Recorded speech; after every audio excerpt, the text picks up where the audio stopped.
Исәнмесез. Без бүген төрки телле булган якут халкының Хамус исемле уен коралы белән танышып китербез. Ә хәзер Саха-Якутия Республикасы турында бераз мәгълүмат.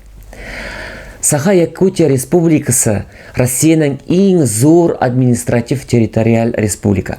Якутия айрым ил булган булса, ул дөньяда зурлык буенча каядыр 7нче урында булган булыр иде. Ләкин зур булса да анда ни бары миллионга якын кеше генә яши. Ни өчен дисезме? Чөнки Якутияда искиткеч салкын, дөньяда иң салкын җирләрнең берсе Якутияда.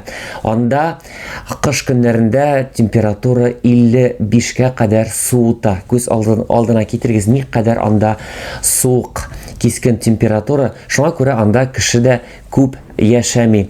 Якутлар теле айрым төрки гаиләсенә керә һәм анда күп монгол сүзләре кулланыла. Шулай палеолит чорыннан калган сүзләр кулланыла. Шуңа күрә ул айрым бер телгә, төрки теленә керә. Инде хәзер Хамус исемле уен коралы белән танышып китик. Гомумән Хамус уен коралы безнең татарның Кубыз уен коралы белән төрдәш. Һәм бу уен коралында күп кенә төрки телле халыклар уйный. Гомумән Россиядә күчмә халыклар, элек-электән килгән халыклар. Шулай ук дөньяда күп кенә халык шушы уен коралында уйный.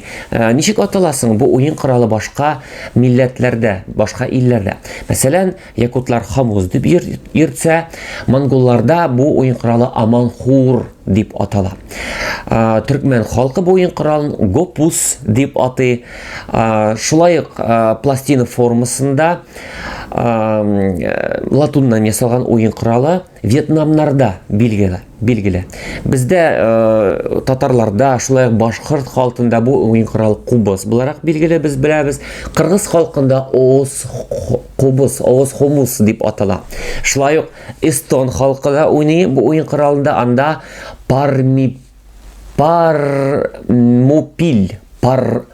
Пармупил дип атала Эстония халкында бу уен коралы.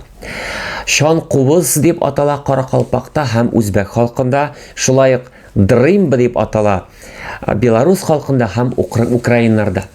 Күрәсезме, ни кадәр күп халык уйный бу уен коралында.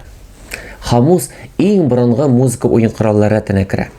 Без беләбез, иң борынгы уен коралларының берсе ул барабан. Менә барабан палеолит чорыннан калган булса, Кубызда, Хамузда уйныйлар инде 5000 елдан артык. Ни кадәр борынгы музыка уен коралы. Һәм якутлар өчен Хамус исемле уен коралы ул гади уен коралы гына түгел, ә ул үзенә күрә шундый сакраль, илаһи көчкә ия музыка уен коралы. Чөнки элек-электән үк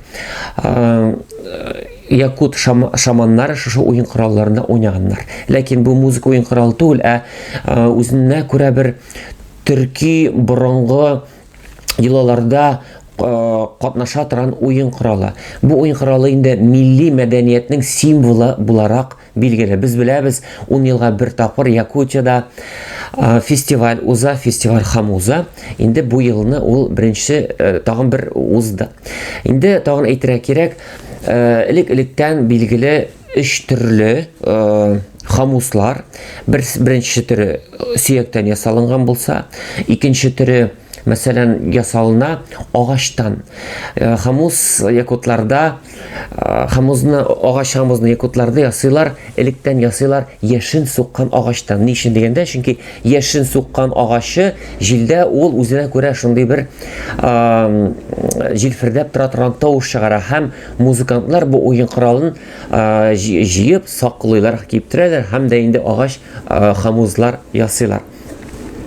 Бүгенге көндә бу уен коралын ясыйлар металлдан, төрле тимердән, төрле металлардан ясыйлар. Без беләбез, бер телле, 2, 3, хәтта 4 телле кубызлар барлыгын беләбез. Менә мин сезгә күрсәтәсем килә безнең татар кубызы. Татар кубызы якут Хамузы белән тиңдәш, охшаш. Менә карагыз әле. Хамусның аның бар менә шундый тоякка охшаган төп өлеше һәм аның ике яңаклары бар. Ике яңак уртасында бар тел. Шушы телне тарткач, тел тирбәлә һәм тавыш барлыкка килә. Күрәсезме? Тавыш хәзер барлыкка килми. Тавыш килсен өчен анда бу уен коралын без тешкә тигереп, ирем белән тотып торабыз һәм тешне бераз ачабыз. Менә шушы тел артка алга йөрсен өчен. Эчкә, тышка, дөресрәге. Инде тавышның югарылыгын без килибез артикуляция ярдәмендә, тел ярдәмендә. Инде бүгенге көндә якут осталары төрле кубызда уйный торган төрле алымнар уйлап чыгардылар. Бу авторский дип әйтергә була приемнар.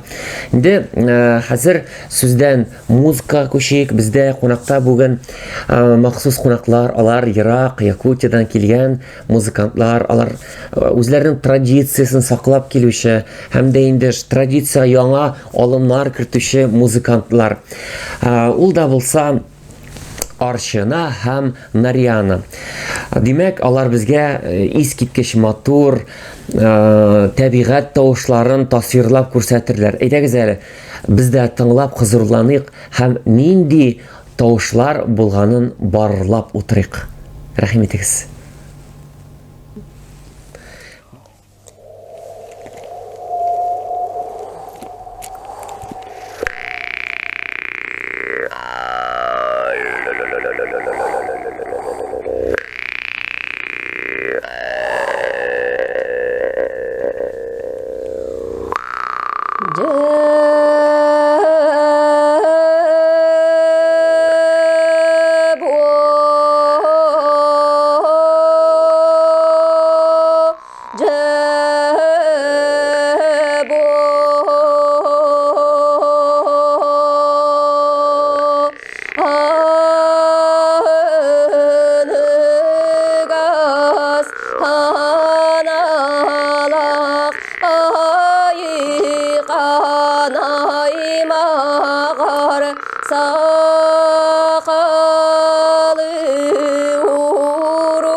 Ничек сезгә музыкантларның уйнавы ошадымы?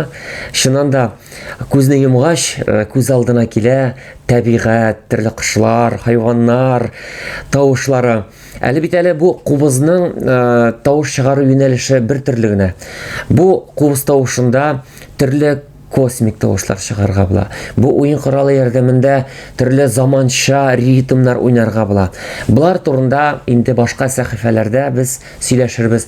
Ә бүгенгә сәхифә ахырына якынлашты. Киләсе очрашуларга кадәр исән сау булыгыз.